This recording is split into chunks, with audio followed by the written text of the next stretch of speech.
Naipablock ko na yan ako. Mag-iingat po tayo sa ano. Ako. Mga gagaling. Scammer. Na-scam ako sa ano. Sa BPI. Yung credit card sa BPI. Ang laki ng pinurchase nyo. Dalawang 10,900 tapos isang 84,000, no? Recent transaction, no? Shopee ng daluyong. Grabe. 84,000 tapos dalawang 10,000 na ano. Na okay mo na. Maganda yung computer yan.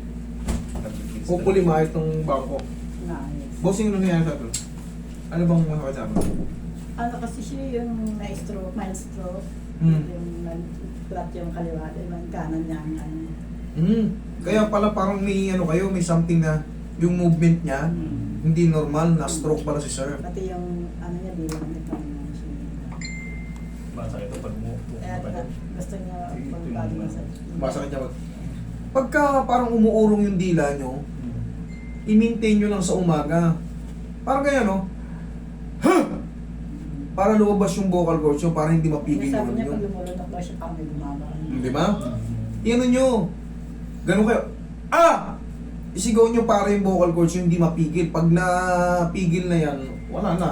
Yung salita nyo parang kinakain. Kami yung kaintindihan, hindi sa niya may salitang... O kinakain na niya, no, yung mga letra. Pag gano'n sa morning sir, sigaw kayo. Gano'n. Damay na rin yung puso ko. Oh, pagka nag-jogging ako, yung sisipo ko. Pag nag-jogging, yung Okay. sigaw ko minsan. Sige. Ano to? Opera ba yan? May bakal ba yan? Wala po. Okay. Kung ano, parang matindi. Pusing ganun po talaga. Tandaan nyo, pag nagkaroon kayo ng stroke, ngayon, tatlong uri yan. Yung tinatawag na ischemic, non-ischemic, hemorrhagic. Pag yung hemorrhagic ang tumama sa'yo, siyempre pumutok yung ano, may internal hemorrhage ka ron. May mga ability talaga na madadamay. Very common na mangyayari sa atin yung ito, hindi, ulitin ko lang po, hindi po ako nagdi-discriminate na nai-stroke ha. Pangkaraniwan, yung iba nakakita rin sa stroke, gumaganyan. Parang, tapos yung iba naman, lupay-pay Sa kanya talaga. parang lupay-pay. Oo, lupay-pay talaga. Parang walang control. Tapos yung paa gumagano, no? Kahit anong gawin mo, kusang tumitikwas. Yan ang pangkaraniwan sa nai-stroke. Ngayon, ano po yung pinaka na-apekton sa inyo? Kanan? Oo, kasi sabi din. Ganun ka nga. At least, very mild ka lang. Kasi yung iba, wala talaga. Sa'yo na, angat mo eh. Yung Baka una pwede kasi mong gagamitin. bali magto 2 years na siya. 2 years na ba? 2024. I-reset ko lang to si Bossing. Relax.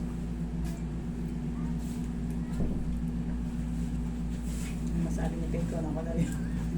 Pero mag ano kayo, Bossing ha, mag iwas-iwasan nyo na yung mga prito-prito. Ha? Kasi mayroong tinatawag na second wave. Tigas ang isikong buhok na sa akin. Sige. Sige pa. Yun.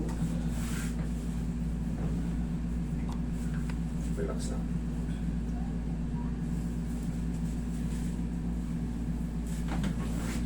Kabila.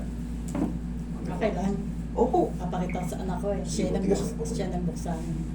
Okay. Tayo ka, Bossing. Harap ka sa akin ko. Iangat mo si Bossing. Taktak mo ng konti. Naglag mo lang katang mo sa kanya. Grabe. Rinig na rinig. Hindi kang patagilid. Galing mo muna yung maganda mo siya, sir.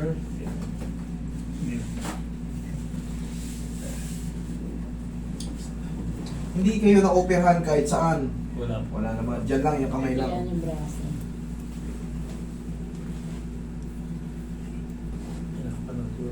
Kayo ba yung nag-video na scratch sa kayo? Oh. Followers niya yan si Mr. Alis. Nalaglag ako sa agdan, bit-bit ko yung anak ko. Ay, na. Grabe. Sakit na nga. Sobrang sakit. Sakit. Ay, sakit. Kabilang side. Tumama yung tadyang ko sa may hagdan. Nakuruan ako dahil medyo, siyempre, yung bata, hawak-hawak hindi ka na makatukot ng iba. Yung pool, saltak talaga yung balakang ko.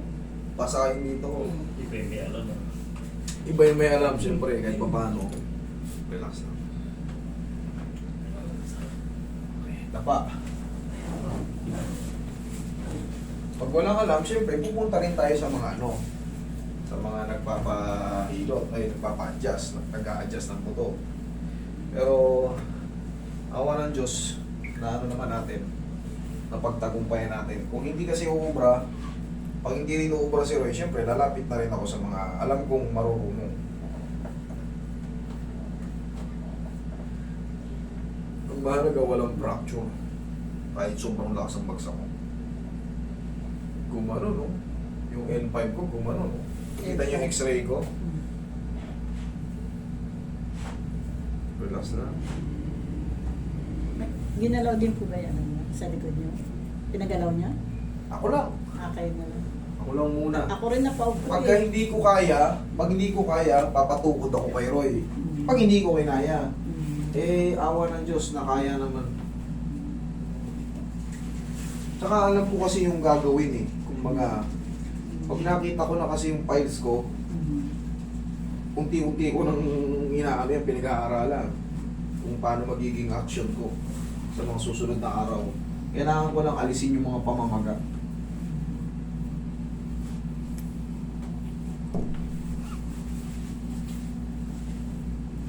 Okay, relax na.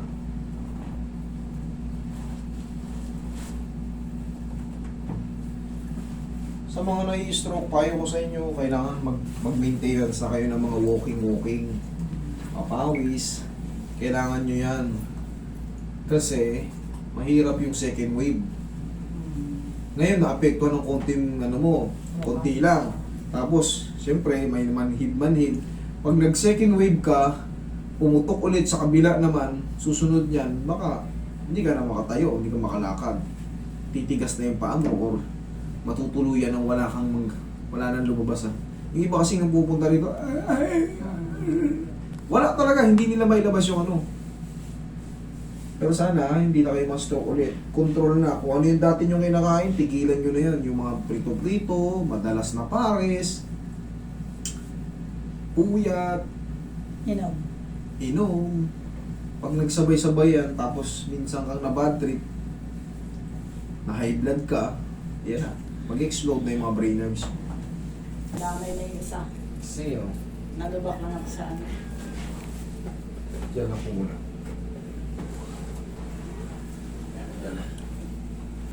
Tulungan nyo na isang kamay nyo.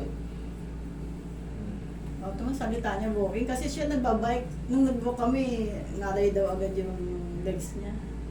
Kasi nga parang may ano pa yan eh, may manhid. Oh, manhid po bike yan. ang ginagawa Pero yung niya. mga stretching na ganito, tinuturo rin sa inyo to ng ibang therapists, yung mga una nag-handle sa inyo. Kailangan nyo to hawak, ayan, kaya nyo, yeah, 1, 2, 3. Stress stretching lang para yung mga muscle natin. Ayan, sige nga. 1, 2, 3. Tapos yung ganito.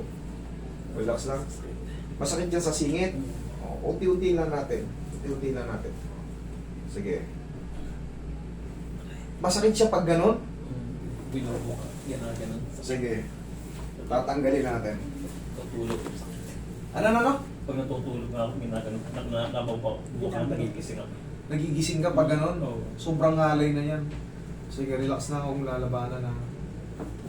Isa pa. Abot kaya yan? Nakaganito si sister eh. Hindi, naka-short naman kasi. May short ka? Mm. O tanggalin natin, sayang. Pag hindi ka nagpa-therapy, magugulay ka eh. Magugulay ka sa higaan. Tinapos nga yung session, ganun pa rin. Ganun pa rin? Wala pa nga akong... Oo, parang yung therapy, ano lang pa. Tingin pa konti, Roy. Yung mga muscle dito ni sir, oh. Magkaiba, oh. Tingnan mo to, Oo. kumpara rito, wala, oh. Wala lang. Ito, pwersado. Ito, posing, oh. Kaya, parang feeling mo, pag ininat, ito, nararamdaman mo to? O, dito wala, oh. Ito, ito lubog, tapos ito biglang aangat. Pero kaya naman mag-bike. Nagpapagat ko eh. Ang bike kasi pag ganun, pero pag in-stretch mo ng pabuka ka, Sakit. masakit. Oo. Tignan natin, sana mabawasan. Help me Lord.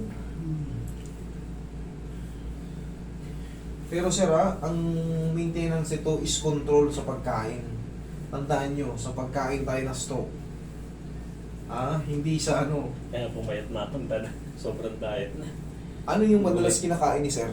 Gulay. Nagugulay na nga lang siya eh. Pero dati kasi Malakas ka ba sa kanin? malakas eh. Diabetic na ngayon. ngayon. Diabetic ako. Diabetic ka? Kaya nga nasabi ko sa iyo, yan na yung mga sangkap ng stroke. Mahirap kasi pag na second wave ka. Sabi na natin diabetic ka, pero naglalakad-lakad ka sa umaga, pinad-binod ka sa araw. Malaking bagay yun, kahit kumakain tayo ng mga kanin, kung nasa cycle naman, oo, nalulusaw yung mga ano. Lalo, siyempre, hindi naman tayo. Pwede naman kumain ng mga prito-prito, pero hindi na katulad noon na araw-araw may prito tayo, may adobo tayo. Hindi na kayo pwede ron. Kailangan yung timpla nyo magaan na. Kumbaga, medyo matabang-tabang na. Matawa nga yun. Nga, pero sa lapo, so lagyan ng mga magic sa Okay, relax. O, mas control mo na. Pero hindi lang natin pwedeng puwersahin kagad. Unti-unti. Tapos ngayon, siyempre, sa tulong ng ano, kaya mong gumanito. Mamaya, ayan o. Kung hanggang sa yung sagad, kunyari, nasasagad mo na ganyan, hindi mo na kayang ibaba. Kung hanggang sa, kunyari, ganyan sagad.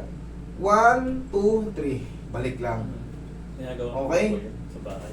Pinapanood ko kayo. Very good. Nakikita. Kasi kailangan natin yun, ma-stretch yan. Hindi rin siya pwede pabayaan kasi titigas yan. O, relax mo lang ang lalabanan. Okay, thank you. Kaya? Kaya pa? Kaya pa? Yan. Sige, sagad natin. Pag hindi kaya, kunyari, may masakit na. Ganyan din yung example ko. Kunyari, yan, may masakit na. Hold ko lang ng 3 seconds siya. 1, 2, 3. Kung kaya pang ibaba, di sasagad ko hanggat walang masakit. Okay. Pag ganito, yan. Masakit. Kung hanggang saan yung kaya, kaya, 1, 2, 3. O, dito naman, sige, laglag mo lang kung hanggang saan yung kaya. Sige, laglag mo lang kung hanggang saan. 1, 2, 3. Okay. Sa kabila. Sige pa. 1, 2, 3. Bossing, ganun lang ha. Stretch lang natin. Kaya mo naman yan. Basta tansyahin mo lang kung hanggang saan yung sagad mo. Ha? Tapos hold mo lang 1, 2, 3 seconds. Huwag mo ring tatagalan para hindi siya mapunit. Okay? Ang mahalaga na iaangat. Siya sa mahalaga. Kung hindi mo, nagaganito mo naman eh, hindi lang may sagad ng ganon. Kasi pag pinilit natin sagad, baka mag-snap, maputol yung kung ano yun dyan. Tatarla. Yung pamangkin ko, wow, nasa train ka. Oo. Dati raw alam na taga-Tarlac. O may Hindi malapit. po nag-ano ko dyan, na-expedition ako dyan sa Tarlac. Kaya parang Nag-expedition ako dyan. Hindi po ako taga-Tarlac. Meron po, yung may-ari po na kanya, shout out sa may-ari ng ano, ano yun, Roy, yung mga pasalubong? Ano yun? Makalimutan ko yung native cakes. Yung mga native cakes niya sa Tarlac. Makalimutan ko yung pangalan. Nakalimutan ko. Medyo matagal na kasi 2023 pa yun eh. Maalala ko rin yun. Basta yung mga pasalubong dyan, yung mga native cakes. Yung may-ari niyan, i-invite kami sa tahanan nila. kaya pala sa Mabait yun. doon kayo sa Tarlac. Okay, bossing? Yan lang po ang ginawa ko sa inyo. Ni-reset ko lang yung katawan nyo para yung mga joint nyo makakakilos ng mas maluwag. Okay, bossing? Papawis tayo ha? Thank you.